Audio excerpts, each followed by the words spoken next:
When men say to me they're depressed, with unlimited options, with the capability to become anything you desire, with God giving you a full and able body and mind, how do you have time to be depressed? You have so much you could do. There's so much that you need to do to be your best self. And you're competing against men like me, and you're finding hours a day to be sad? No wonder you're going to perpetually lose forever. Right. That's suicide. So how do you find time to do this? It's brutally ineffective. You have a brain, you have a mind, you have a mental model. You can't think of everything. You can't do everything. You can only have certain frameworks instilled inside of your mind. As a man, you should be hyper-competitive. You should try and be the best version of yourself you can be. You're competing against every other man on earth for the girl you want, the car you want, the house you want, the watch you wear. It's all competition. You should be as competitive as you possibly can. Anything that's inside of your mind which doesn't allow you to be competitive should be erased.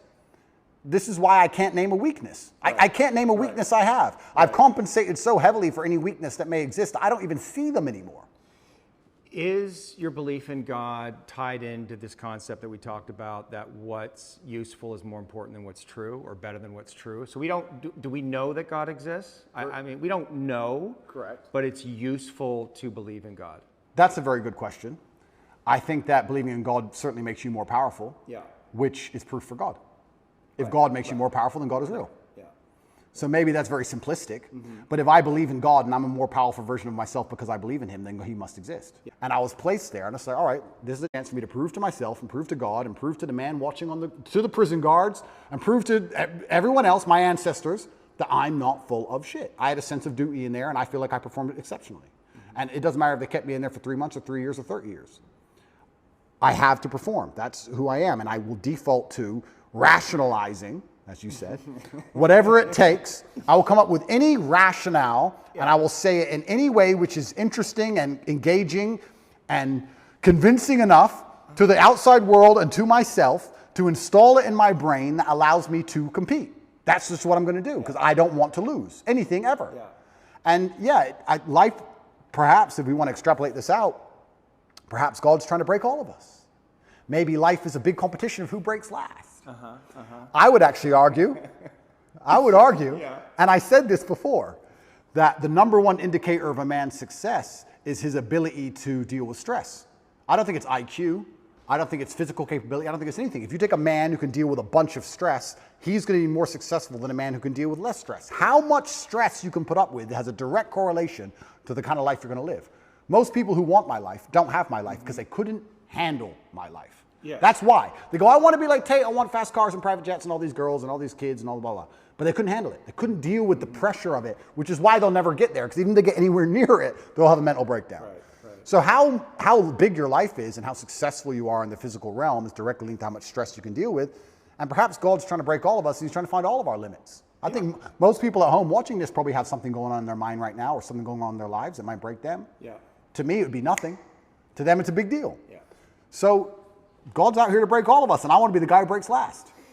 Well, maybe he's trying to make us stronger, give us tests to help us evolve, to help us grow, to help us know him more. Absolutely. So let's assume that's what God is doing. To a degree, he's trying to see where all of us would break. You have two responses to that. You can either be intimidated by the fact that God is out there trying to make your life difficult, or you can be excited by the idea of it and saying, this is my chance to prove myself to God. Which is what I was saying earlier on at the very beginning of our podcast, why I've adopted the mindset where struggle is semi-exciting to me. God is out here trying to ask me questions or put me through scenarios where I get to prove myself to him, and perhaps that's why all the bad things happen. Maybe that's why that girl left you. Maybe that's why he made you love her so much, so that she could break your heart and fuck your best friend on purpose, so that to see how close you could come to breaking. Maybe that's what it's all about. I don't see why, in fact, I'm going to change that. I don't see how you can put such importance on how you feel as a man, because it makes you non-competitive. Well, but it makes you, what it does is it brings you into presence. And presence is the most powerful quality that you can have as a human being. And if you are not in touch with your feelings, if you disown them or you rationalize them in some way, you're not fully present. Completely agree. Right? So the reason we want to connect with the places we have fear or pain or sadness, right, or anger, whatever it is, it's not to feel it and let ourselves be a slave to it. It's just to let it come into our conscious awareness, to know what it is. There's information there. It's data, right? And if we can be present with all that we feel, right, we're much more powerful beings Now, it's super interesting you said that because you're right. Because I wouldn't consider myself a present person. I am always thinking about what must be done. I'm thinking about Interesting. Always. That you would confess that. You're not a present person. No, I'm not present.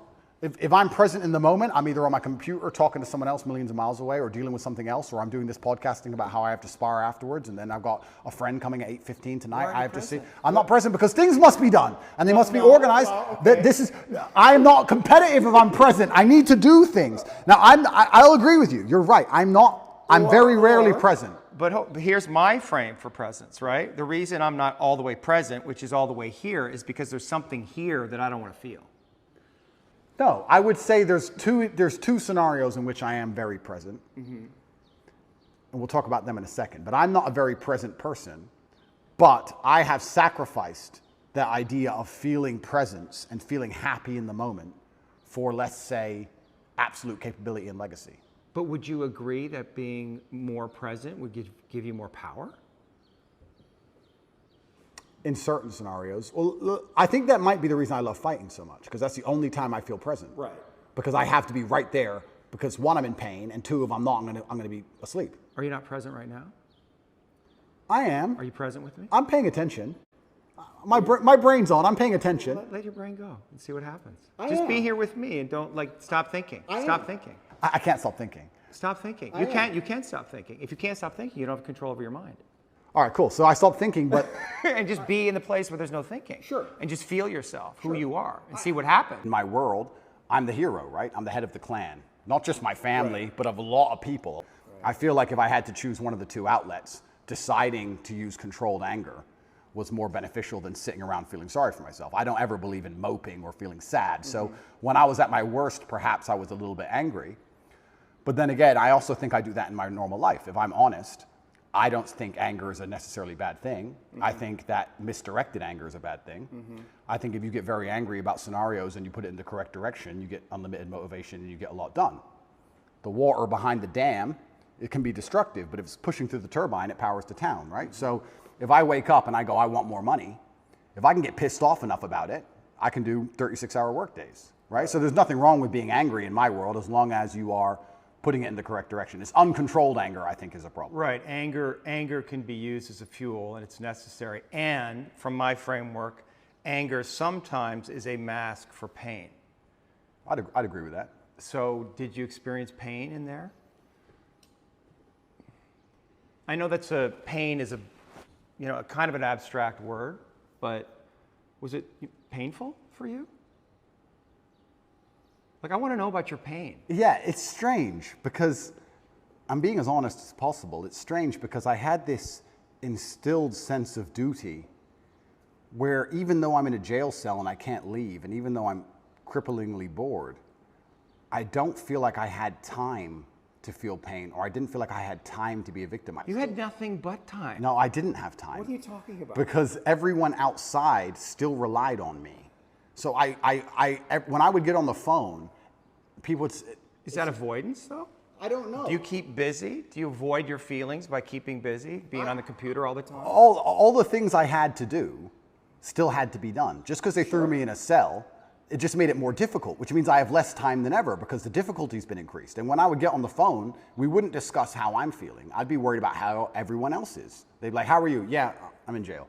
What's going on with this? Are you okay? Are your bills paid? Are press hassling you? I was worried about fixing everyone else's problems from jail more than I was concerned about myself or my own mental well-being. A lot of people rely on me.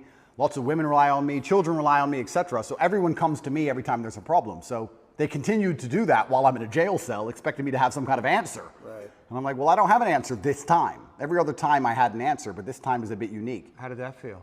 You don't have the answers. You can't help. Yeah. I mean, it was frustrating. It's very frustrating, and it's the uncertainty that would bother me. I don't think I felt sad very often, but I certainly felt extremely frustrated.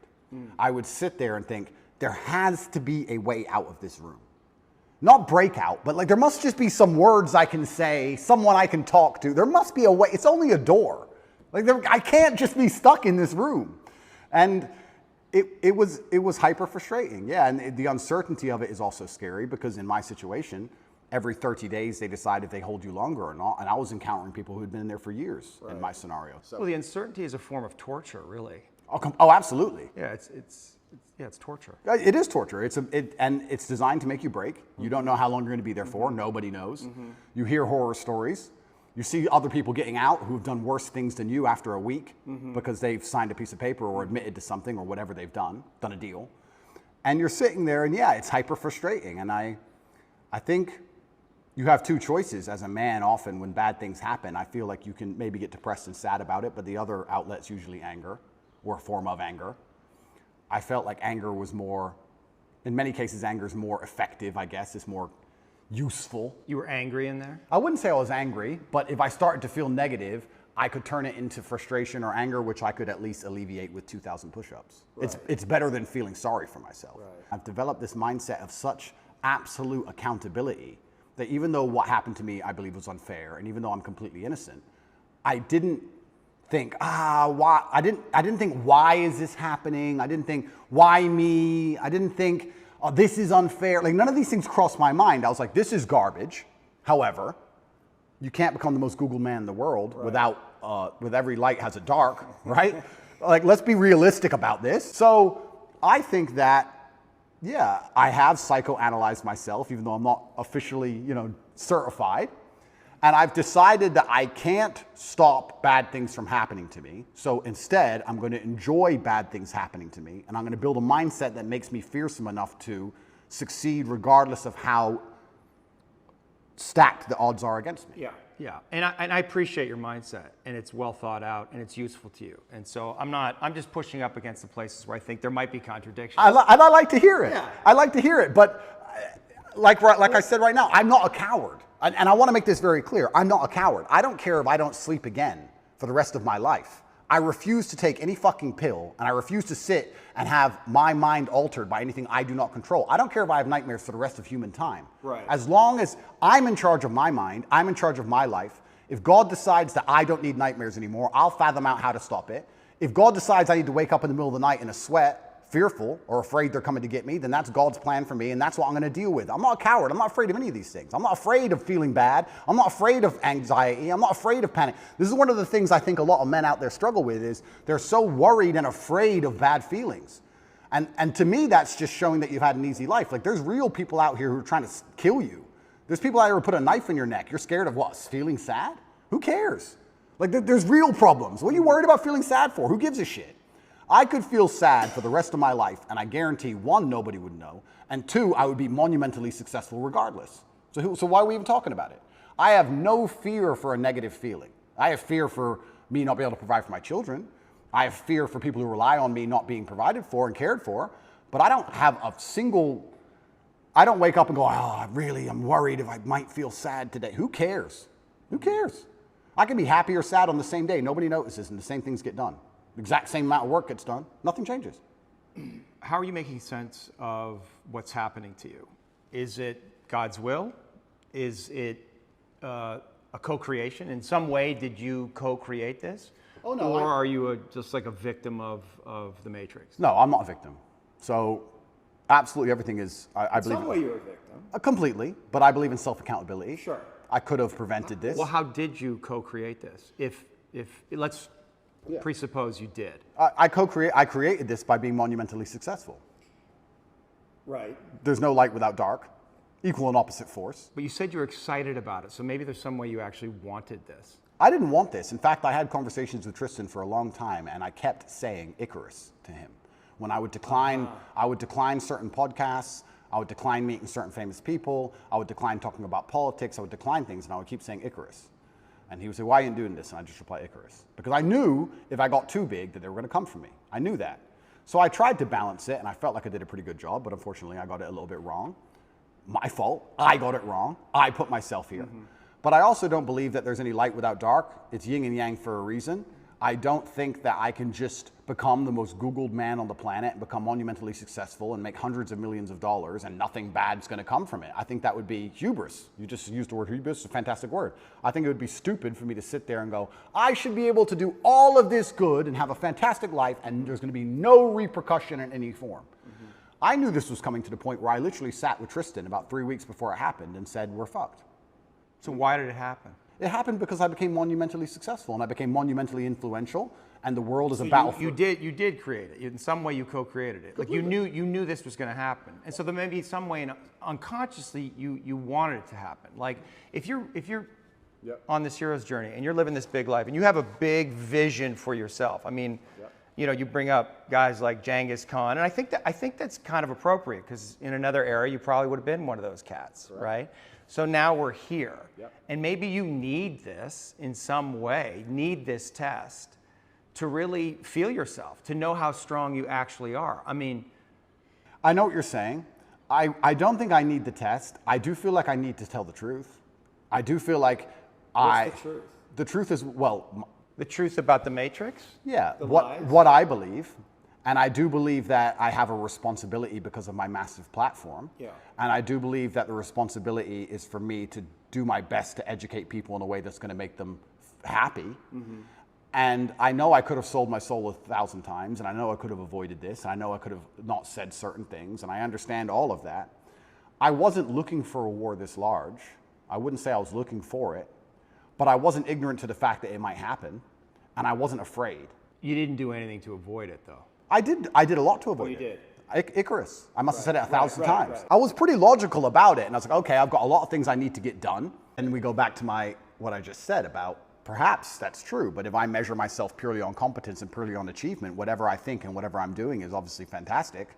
So I'm very happy with the mindset I have. And then we go into the argument, which is a level deeper, is am I supposed to be happy? Am I supposed to feel good? No, it's not happy. No, of course, but this is what I don't understand about people, especially men in the world today. Why are they so worried about being afraid? Why are they so worried about, I was afraid every time I fought. Yeah. I fought anyway. Yeah. Like, I don't let fear guide what I'm going to do. I do what I'm supposed to do regardless of how I feel. So I don't see anything wrong with feeling fearful. I don't see anything wrong with feeling stressed or under pressure or anxious. All these things men are trying to get rid of. And I talk about men specifically. I gender this because I'm a man. I don't know how it feels to be a woman. But all these things that people are trying very hard to get rid of from their brains, I don't see why they need to leave. I will argue the point that if I feel anxious and pressured and stressed and fearful, I will get more done than if I was happy. I think if I was happy, I'd just be hedonistic and just wasting my time. I think that you get a whole bunch done with these negative connotations and negative emotions, and I think that life is suffering and pain, and you're here to go through it, and the sooner you get used to the taste, the more successful you're going to be. I have no interest in trying to change the flavor, my friend. The flavor of life is pain, and I will eat all of it. And it doesn't matter if they put me back in jail or not. I'm not sitting there going, how can I be happy in jail? I will sit in jail and say, yes, this sucks. It's supposed to suck. Yes, I'm not enjoying this. Yes, I'm anxious and paranoid. And yes, that guy might stab me. And yes, I can't sleep. And I miss my family. And this is what's supposed to happen to me. And this is how I become the best man I can possibly be. And I'm going to succeed regardless. You're very convincing. You're so good though, right? It's almost like I feel like you can rationalize anything, right? It's almost like a trick. Magic trick? Well, you're really good at talking, you're really smart, and it's almost like any question you can turn and make it work for you, which is great. It's a skill, but there's also a place where there's the potential for self-delusion. Oh, absolutely. And I'm not even going to sit here and say that I'm not delusional to a degree. I'm not saying that self-delusion doesn't exist. We all are, right? Let me give you a very simple example. Let me try and use an analogy. I think the only thing better than having everything you want is not wanting anything, right? So I have every car on this planet. I have 40 supercars. Most people want a supercar. I have 40. But there's that unique 0.1% of people who genuinely don't want one. And I think that's more freeing than having everything you want, right? So the true mindset is not wanting anything. Most people, the best they can do is having everything they want. And I feel like you can kind of do this with the emotions as well. I guess my general consensus is that I don't think I can change or affect the world to the point where pain and suffering and bad things are not going to happen. So isn't it best if I just enjoy all of that? Doesn't that make me as powerful as possible if I say, oh yeah, okay, this is going to suck, good. I mean, I do it when I fight. Yesterday I was fighting, right? We were doing 12 rounds and all of us were destroyed. And the more he hurt me, the more I wanted to hurt him back. The more he hurt me, the better it felt. The more powerful I felt, the more he hit me. Because then it's my turn, right? So if I can't stop him from punching me, and I'll do my best, but if I can't, then surely you should learn to enjoy it, right? And I don't think you can stop life from hitting you. And I don't think you can stop life from giving you unexpected surprises. And I don't think you can stop yourself from feeling sometimes sad or anxious or upset. So I think the best mindset you could adopt is finding that engaging and exciting. I'm not going to lie to you. Although I am facing very serious charges, and although they are trying to destroy my life, and although I cannot sleep the same, and although they're out to get me, and although I've suffered, part of me is excited. Part of me is like, okay. Why? Because it's a war. You like war? I think all men do. I do. Yeah, of course, all men do. So it's a battle. It's exciting. And I'm just curious, like, isn't it painful in some way? Like people, because there's a lot of people out there, they don't see you. They don't see your goodness. They only see the dark part of you, or they project their own darkness onto you, or their father's darkness, or Trump, whoever the fuck it is. They project that onto you. In some way, isn't that like? But those people are already paying the price. But those people, but for you, I'm saying for you, your inner it doesn't bother me because those people are already paying the price for their ignorance. Their minds are not free. Anybody who sits and watches the news and believes what the news says about me is the same kind of person who believes everything the news says. Right. And if you have two choices in this world, people are talking about the battle I'm in, and yes, I may be spearheading it, I may be at the front of it, but I believe that this war cannot be avoided. You are either at war against the injustice and against the lies, or you're at war with your own mind when you believe they're garbage. It is impossible for a man to believe the crap they want you to believe and be a happy, functioning adult. It's impossible. If you believe the shit that's on the television as a man, you're going to be miserable. So you're either at war with your brain or you're at war with them. Anyone who's going to sit there and go, I believe Andrew Tate is a human trafficker, I have 25 vaccines, I believe in Ukraine. These people are already paying the price because they're already miserable, and I can guarantee everyone who dislikes me is an unhappy person because their minds are enslaved. So I don't feel when someone sits across from me, which has never happened in person, but let's say someone on the internet makes a video about me, right? And these happen. A new Andrew Tate's the worst man ever. I can load up the video and just look at him for a fraction of a second and go, he's paid the price. Right. He's already miserable. If I was that person, then depression would be real. These are fat internet trolls, losers, who can't compare to me in any human metric. They know it, which is why they dislike me. Because anybody who genuinely gets out in the world and looks for truth and looks to be successful and is tenacious and is brave agrees with everything I say. So I don't feel pain when someone sits and says garbage about me because I believe that their mind is already suffering because they're not free. Their mind's not freed. Anybody who can listen to what I say long enough and not be emotional about it and actually understand it, well, those people aren't paying a price. So maybe that's a coping mechanism, but every single time I see a woman who hates me or a man who hates me, and I compare them to the people who like me, there's a massive contrast in overall physical attractiveness, success, financial success. Like, it's amazing. So it's like, okay, well, my haters are way down here, and the people who agree with me are way up here, so let them hate. Well, as a man, you have to make a choice, and I think it used to be more binary than it is today because of the nature of money and empire and how things work. But as a man, you have to make a choice. You either go to war and come back with stories, or you sit at home all day and be a second mother, and then you're not a man. You have to find the balance between the two, right? Yeah. My father was away a lot, but he wasn't away a lot because he was doing nothing, right? So if you have a soldier as a father, okay, he's not there, but he's doing something. He's coming back with a story, and I think that was typical in a lot of households for a very long time. Maybe it's changed a little bit in modern times, but typically the man went away, did whatever he had to do, and then came back with a story or a hunt or whatever. For sure. So that's how I saw my father living his life, and that's how I want to live my life. I will do the same thing. I don't think I would be the same man if I decided to say, okay, I have a son now, so I'm just going to stay at home. And I think that I need to be a kind of man my son wants to emulate, which means I have to be a hero, and I don't think you can be a hero sitting at home. So I think that I need to, he needs time, of course he does, but he also needs an example set, and that example must be set out there in the harsh, brutal realities of the real world. So, it's time. Now the argument is quantity of time versus quality of time.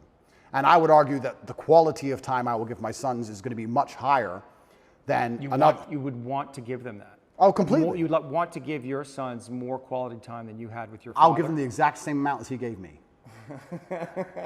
Will you? But if I'm happy with Would you not want to give them more? I may want to. You wanted more. I didn't say I wanted more. That's smart. I didn't say I wanted more. You didn't? Yeah, No. You must have. No, I'm saying that. Boy wants time with his daddy. How can, I mean, it has to be true. If I wanted it, I could have earned it anytime I wanted.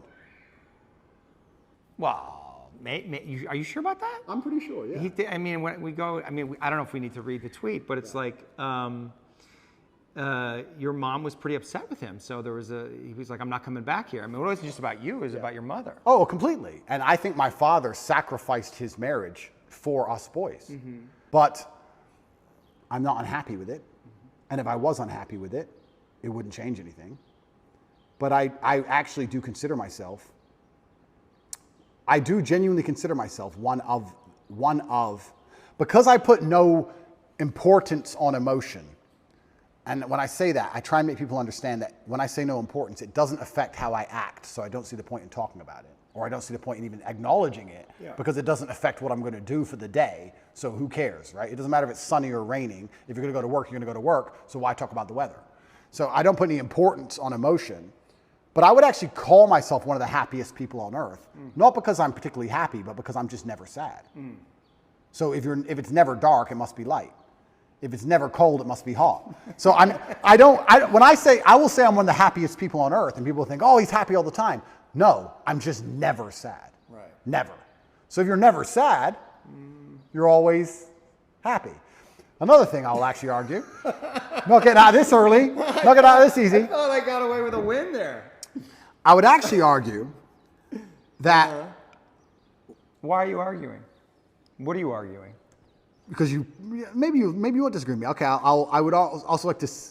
I will just explain. When we're talking about how I've built my mental model and how I rationalize everything, one of the things I've done when I rationalize is I've changed the boundary of what I believe happy to be. So let's say happiness is this line on this table, right? Most people, this is the full spectrum of human emotion. This is absolute distraught because your parents just died. And this is extremely happy and giddish and you're laughing and jumping around like a child for whatever reason. Most people would probably put happy somewhere up here near the top.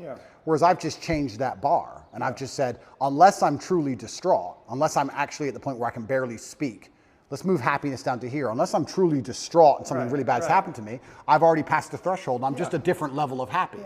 Now, the more I talk to you, the more I realize that a lot of what I've done are just simply semantic tricks. They're language tricks. I've changed language tricks. If I'm not absolutely distraught, I am some version of happy. Therefore, I'm the happiest man on earth because I'm always some level of happy. It's semantic tricks, but if it works, I mean, it could be a cheap language trick, but if the cheap language trick works, then it's more than a cheap language trick. So I've also changed what I believe happy to be. I think that there's probably 5 or 6 times in your adult life you're going to be unhappy, and the rest of the time you're just a different level of happy. Maybe less happy, more happy, but you're all at some point of happy. If you can speak, you're happy enough, because when you're truly upset, you can't even talk. That's what I believe. Is that enough? Is that all I have to say?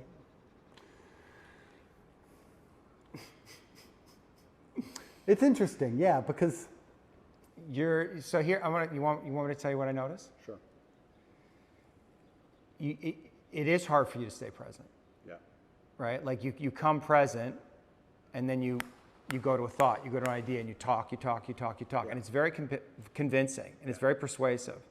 And you're asserting your worldview, your frame of reality, which, but like sometimes like I lose you there. Like I'm like, where are you? Like there's words, but I can't feel you entirely. I understand. You know what I mean? And I want to like feel you more. I understand. You know what I mean? I understand, but I don't think. But just stay with that. Just stay in that. Like don't let your mind go. Just stay in the feeling. Yeah, don't go off with a thought. So what am I feeling right now? But just stay with me. Okay. Just stay with me and be present in the experience with no words and see what happens. Sure. Like something will change in how we relate to each other. Something will soften. Like if you let yourself soften and just be with me. Right? Which is kind of a weird experience for 2 men to have. Right? But it's actually what children long for with their father. It's actually what we long for is deeper levels of connection. Yes. You just let yourself be here with me and just see what happens. But then what are we going to talk about? We don't have to talk about anything. Doesn't it feel good to feel another man? Like just to feel the strength, like without the words, without that layer of thought and dialogue and discussion? Come back. Come back. I'm thinking. Come back. But I'm Don't thinking, think. Don't think. But I have to. You don't have to. You don't have to. Just be here. This is the place you get to when you're fighting. It feels good. It's true, but Doesn't it feel good? Yes, but there's an action involved. Like I can feel everything about the person I'm fighting, whether it's good or bad. And I can feel if I've hurt them or not. Feel me. I don't get to punch you, my friend.